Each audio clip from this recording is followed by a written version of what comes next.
ગાંધીનગરના મહાત્મા મંદિર ખાતે BIMSTECના 7 સભ્ય દેશોના સંસદના 70 યુવા પ્રતિનિધિઓના સામૂહિક એક્સચેન્જ થીમ હેઠળ એક વિશેષ સમિટનું આયોજન કરાયું હતું.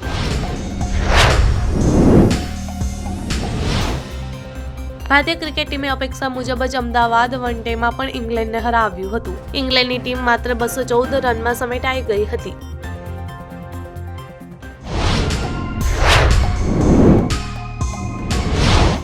RSSએ બુધવારે દિલ્હીમાં પોતાના નવા કાર્યાલય પેરિસર કેશવ કુંજનું ઉદ્ઘાટન કર્યું છે. આધુનિક સુવિધાઓથી સજ્જ છે. તે લગભગ 5 લાખ વર્ગ ફૂટમાં ફેલાયેલું છે.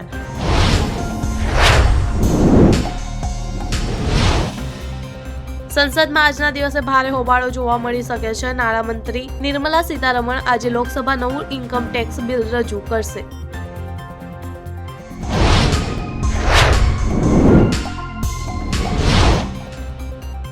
લખનૌના પાકા વિસ્તારમાં એક લગ્ન સમારંભમાં બુધવારે રાત્રે અફરાતફરી મચી ગઈ હતી. એક મેરેજ હોલમાં દીપડો મહેમાન બનીને ઘૂસી આવ્યો હતો.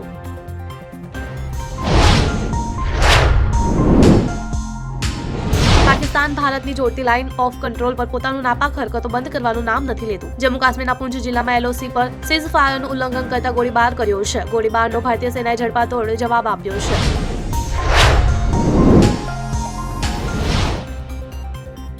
પ્રધાનમંત્રી નરેન્દ્ર મોદી 2 દિવસીય પ્રવાસે અમેરિકા પહોંચી ચૂક્યા છે. વોશિંગ્ટનમાં ભારતીય મૂળના લોકોએ તેમનું જબરદસ્ત સ્વાગત કર્યું છે.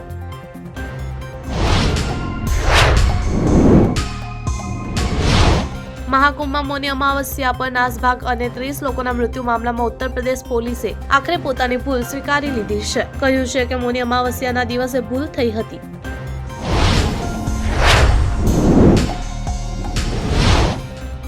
CBIએ વર્ષ 2022માં જિલ્લા કોર્ટ પરિસરમાંથી ડોક્ટરના અપહરણના કેસમાં ચંડીગઢમાં ક્રાઇમ બ્રાન્ચના 7 પોલીસ કર્મીઓ વિરુદ્ધ FIR નોંધી છે.